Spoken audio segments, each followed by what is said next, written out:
throughout my 30s, I was a corporate lawyer, doing my best to climb that ladder towards the American dream. And I think that I had spent the better part of my life chasing that American dream without ever really mindfully thinking about what I wanted to do with my life. And I'm a very persistent, diligent, hardworking individual. And I have a history of addiction and alcoholism. And I had gotten sober at 31. And in the wake of that experience, having sort of decimated my life, I was very intent on rebuilding and repairing it and kind of getting back on track. And I threw all of those addictive tendencies into my profession. So I was working 60 to 80-hour weeks for many years, and I wasn't taking care of myself physically. I'd become a junk food addict. I was not exercising at all, despite the fact that I'd been a swimmer in college. And so by the time I was 39, I was 50 pounds overweight. I was never morbidly obese. I was just kind of like a chunky guy, a guy who looks like he's probably spending too much time riding elevators and working in an office.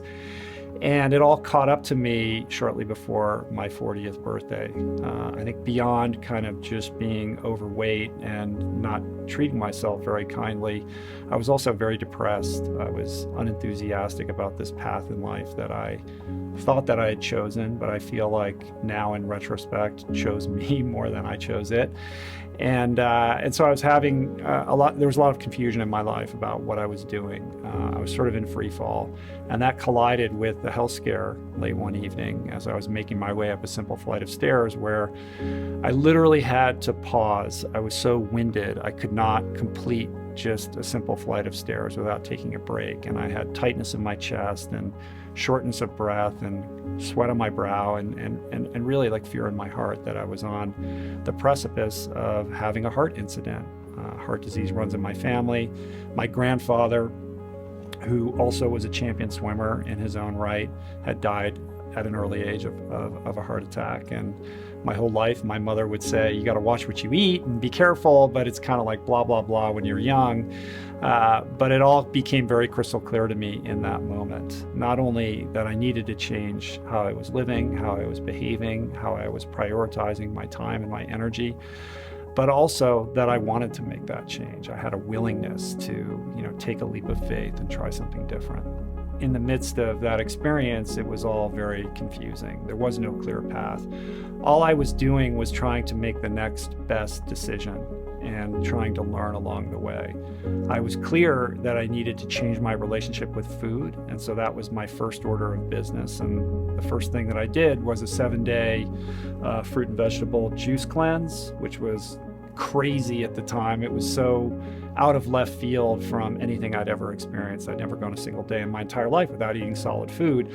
But I knew that that was something that would kind of shock me out of my habits. It didn't have to do with detoxing or any of that. I just needed to do something extreme to kind of reframe my relationship with food. And it was very effective in that regard.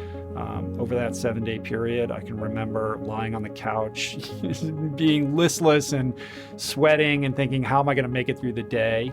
But the remarkable thing is that at the end of that 1-week period, I felt completely revitalized. I had a resurgence of vitality and energy and mental clarity that I hadn't experienced since I was a young person. And it made it very clear to me just how potent the foods that we're taking into our body are, and the relationship to how we feel and how we behave and how we think and how we interact with others. And so that sort of catalyzed the interest and the intention to look a little bit more deeply into food. And that was certainly not a linear path for me whatsoever. I was kind of all over the map, trying different things, unsuccessfully for the most part, and played that out for 6 or 7 months before I finally decided that I was going to try a 100% plant-based diet, which was something that I was not excited about doing. It was kind of the last box to check before going back to eating cheeseburgers and saying I tried everything. And I didn't have high expectations that it would make me feel any different. I was in search of trying to feel like I did on that 7th day of that cleanse. Like, how can I eat on a daily basis that will allow me to have that that sense of vitality. I was trying to recapture that. And what I discovered was that within a week or 10 days of adopting a 100% whole food plant-based diet, that I was able to recapture that feeling. I felt incredible. And that's when I knew I'd kind of haphazardly and imperfectly stumbled into something that was quite powerful for me. And at the time, this is before Forks Over Knives and before the Engine 2 diet. There was certainly plenty of resources available to me at the time, but there was not the awareness in a mainstream context that we have today.